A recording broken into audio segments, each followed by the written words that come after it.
हमारा आध्यात्मिक नेतृत्व वो बहुत ज़्यादा दिशाहीन है और वो हिंदू धर्म की कोई चिंता नहीं करता। स्वामी विवेकानंद हो या स्वामी दयानंद हो, दयानंद जी ने बहुत बड़ा काम किया, लेकिन उनके अतिरिक्त किसी ने भी घर वापसी का कोई प्रयास नहीं। जिन्होंने समाज को जागृत करने का काम किया, हिंदू समाज को मजबूत करने का काम किया, वो सब ये लोग थे। ये अखाड़ों से जुड़े हुए लोग नहीं थे। बड़े संत हैं वो जो हिंदू समाज के हित की बात करते हैं, उनको हिकारत से देखते हैं।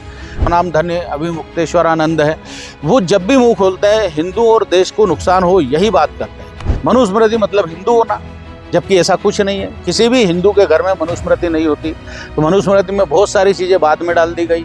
वो कभी किसी के घर में पूजनीय ग्रंथ नहीं दिखता। हमारा जो संत समाज है, वह हिंदू समाज भी विधर्मियों को भी सम्मानित करने से बाज नहीं आता। आप देखिए कि आजम खान को कुंभ मेले का अधिकारी बनाया तो सारे संत बिल्कुल उनके अनुसार चल रहे थे, किसी ने स्वर नहीं निकाला। नववाचकों से भी मुझे बड़ी शिकायतें हैं कि वो बहुत बड़ी संख्या में लोगों को बुलाते हैं। कथा क्या करते हैं? केवल भागवत पुराण। जो भी थोड़ा बहुत जानता है उसे पता होगा, पुराण जो है वो हमारा मूल ग्रंथ नहीं है। हमारी गीता पर कोई बात नहीं करता, रामायण रामचरितमानस पर कोई वक्तव्य नहीं देते। वो केवल अपनी बात उसमें करके द्रव्य लेकर के वो चले जाते हैं। जो वर्तमान समस्याएं हैं, जिसे हम देखते हैं कि लव जिहाद हो, लैंड जिहाद हो, ये वो हमारी महिलाओं को बता नहीं रहे कि इससे हमारा परिवार भी कमज़ोर हो रहा है और धीरे धीरे जाकर के देश भी कमज़ोर होगा। वास्तव में हमें हिंदुस्तान को मजबूत करना है तो हमेशा की तरह जो आध्यात्मिक नेतृत्व है उसको पहले क्लियर होना पड़ेगा।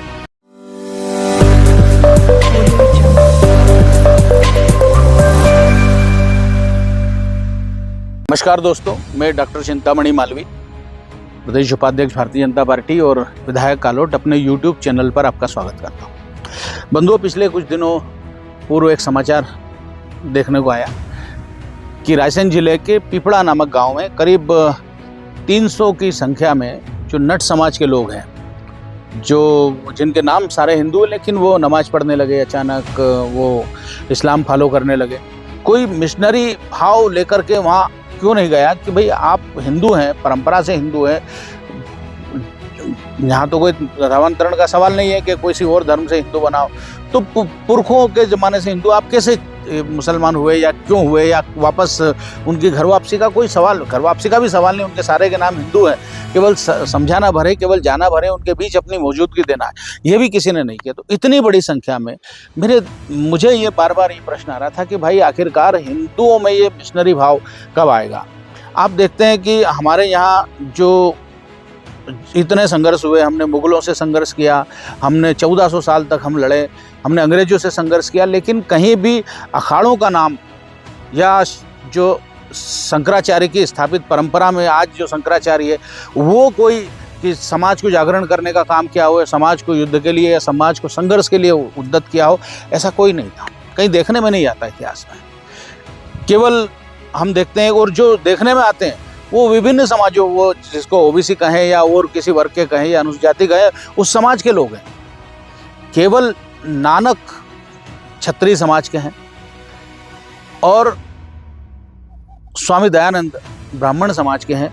इनके अतिरिक्त यदि पूरी श्रृंखला देखें, चाहे वो तिरुवल्लुर देखें, चाहे स्वामी विवेकानंद देखें, चाहे चोखा मेला देखें, वो महार थे, या धन्ना जाट थे, सेना नाई थे, और कबीर जुलाहा थे, और तमाम पीपा, और एक बहुत बड़ी श्रृंखला है, नामदेव वो दर्जी थे। तो ये जिन्होंने समाज को जागृत करने का काम किया, हिंदू समाज को मजबूत करने का काम किया, वो सब ये लोग थे। ये अखाड़ों से जुड़े हुए लोग नहीं थे, बल्कि कहा जाए कि उपेक्षित लोग थे। रविदास जी महाराज का एक बहुत बड़ा नाम है, जिन्होंने हिंदू धर्म की रक्षा में बहुत बड़ा काम किया। तो ये संतों ने किया, लेकिन कभी अखाड़ों ने, शंकराचार्यों ने, और बल्कि उल्टा देखने में आता है कि जो बड़े संत हैं वो इस तरह की बात करने वाले संतों को, जो हिंदू समाज के हित की बात करते हैं, उनको हिकारत से देखते हैं। मैंने तो स्वयं को सिंहस्थ मेले में देखा कि बड़े स्वनाम धन्य संत, कोई अगर हिंदुओं की एकता का बात करने वाला संत मंच पर बैठता था तो उसको हिकारत से देखते थे। अभी हम देखते हैं कि हमारा जो कुल करके मैं जिस विषय पर आना चाहता हूँ वो ये है कि हमारा आध्यात्मिक नेतृत्व वो बहुत ज़्यादा दिशाहीन है और वो हिंदू धर्म की कोई चिंता नहीं करता।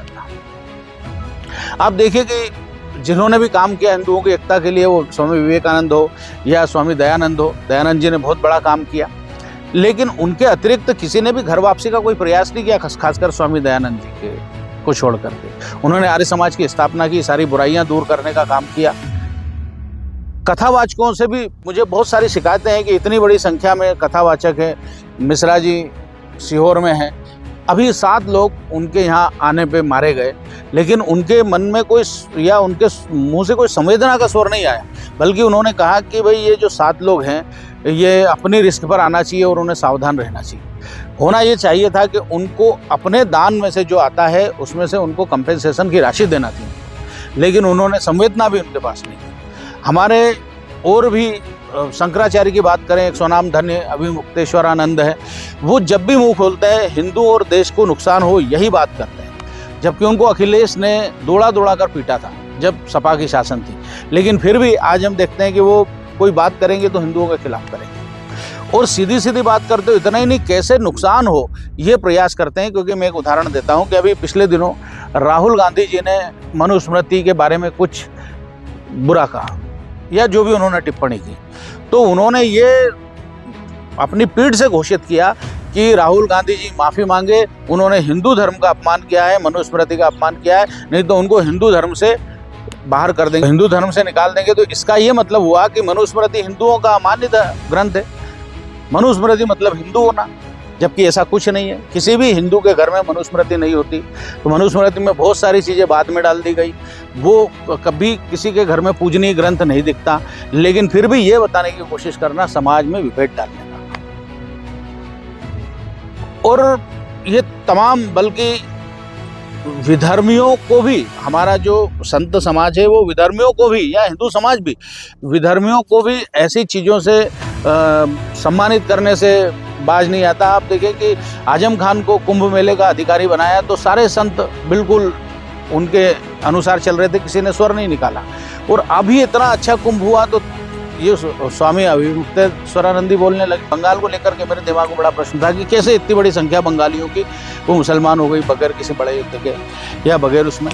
तो मैंने फिर एक किताब पढ़ी, the land of Bengal from Mahabharata to Mujib, और इसमें मुझे बहुत अजीब बात लगी कि वहाँ के जो हिंदू धर्म के मार्गदर्शक थे वो एक वहाँ शासक हुआ करते थे हुसैन, तो उनके बारे में कहते थे कि लिखा है कि the Hindus also gave him complete loyalty is illustrated by Vaishnava poets description of Husain Shah as an incarnation of Lord Krishna.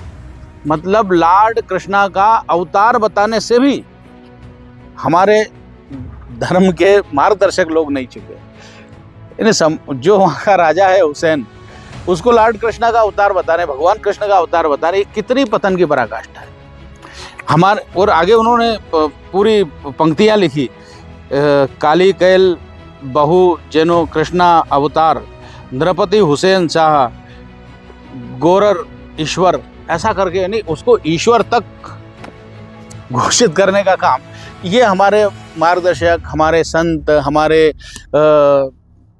कथावाचक या ये यहाँ तक चले जाते हैं। तो कुल करके हमारा जो हिंदुओं का आध्यात्मिक नेतृत्व है वो बहुत भ्रमित है। किसी ने भी, बहुत बड़ी संख्या में ऐसी लोग हैं जो पहले हिंदू थे और उनको अपनी जड़ों का भी ज्ञान है कि हम ये इससे आते थे। जैसे पहले मलकाना राजपूत बहुत बड़ी संख्या में थे जो हिंदू और मुस्लिम दोनों अपनाते थे। फिर आर्य समाज के स्वामी श्रद्धानंद ने उन सबकी शुद्धि की। आज बहुत बड़ी संख्या में खेतड़ी या उसके आसपास कायम खानी राजपूत है। वो चौहान राजपूत अपने आप को बताते हैं और है चौहान राजपूत, क्योंकि वो उनके लोग बड़ी संख्या में भारतीय सेना में हैं। कई वीर चक्र, परमवीर चक्र उनको मिले हैं। तो उनको कोई ना करणी सेना के लोग, ना राजपूत समाज के, ना सभा के, ना कोई संत, ना कोई और उनके पास गया कि भाई आप राजपूत हो तो हिंदू क्यों नहीं हो। ऐसी बहुत बड़ी संख्या है। हमारे यहीं पे हम देखते हैं कि कुछ आज से अगर 50 साल पहले देखें तो मेवात में जो बसे हुए लोग हैं वो चाहे मुसलमान हो गए थे लेकिन हिंदू रिचुअल्स फॉलो करते थे, वो राजपूत थे, मीणा थे, तो ये सब फॉलो करते थे। लेकिन अब तबलीगी तबलीगियों ने जा करके उनको कट्टर बना दिया। आज मेवात में बड़ी तशद्दुद है, मेवात में बड़ी मुश्किलें हैं, सारे अपराध वहाँ पल रहे हैं। तो आखिरकार अपने भविष्य की दृष्टि से ये क्यों नहीं गए उनको आखिरकार हिंदू धर्म सिखाते? ये मिशनरी धर्म क्यों नहीं, कब बनेगा हिंदू धर्म? ऐसे अनेक लोग जो आ सकते हैं। हमारे मालवा में नायता समाज के बड़ी संख्या में लोग हैं जिनके परदादा के नाम हिंदू थे, जो शादियां हिंदू रीति रिवाज से करते थे। आज भी राजस्थान में बहुत सारी जातियां हैं। इस दिशा में कभी हमारा हिंदू नेतृत्व तो सोचता नहीं है। और मैं तो कथावाचकों से भी मुझे बड़ी शिकायतें हैं कि वो बहुत बड़ी संख्या में लोगों को बुलाते हैं, हर बार आते हैं, वो के वही आते हैं और कथा क्या करते हैं, केवल भागवत पुराण। जो भी थोड़ा बहुत जानता है उसे पता होगा, जो स्क्रिप्चर्स के बारे में जानता है, कि पुराण जो है वो हमारा मूल ग्रंथ नहीं है। समय सब 106 पुराण थे, फिर 18 मूल पुराण है, कुछ 12 पुराण मानते। पुराण जब भी किसी विद्वान ने अपनी दृष्टि से लिख दिए और मनगढ़ंत लिख दी। हमारा मूल ग्रंथ है वेद, हमारा जो दर्शन का आधार है उपनिषद, उन पर कोई, हमारी गीता पर कोई बात नहीं करता, रामायण रामचरितमानस पर कोई वक्तव्य नहीं देते। वो केवल अपनी बात उसमें करके और केवल अपना जो भी द्रव्य लेकर के वो चले जाते हैं। जो वर्तमान समस्याएं हैं, जिसे हम देखते हैं कि लव जिहाद हो, लैंड जिहाद हो, परिवार हिंदुओं का जो सीमित हो गया, टूट गया है। आज जो परंपरा ऐसी बन गई है कि 1 या 2 बच्चे, तो उसको महानता माना जा रहा है, उसको अच्छा माना जा रहा है। ये वो हमारी महिलाओं को बता नहीं रहे कि इससे हमारा परिवार भी कमज़ोर हो रहा है और धीरे धीरे जाकर के देश भी कमज़ोर होगा।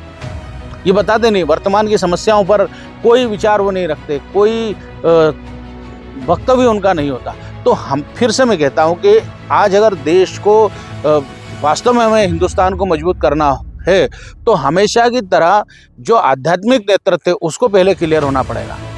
मैं फिर से दोहराता हूँ कि जब हमारा आध्यात्मिक चेतना जब जागृत हुई तो हमने साम्राज्य बनाया।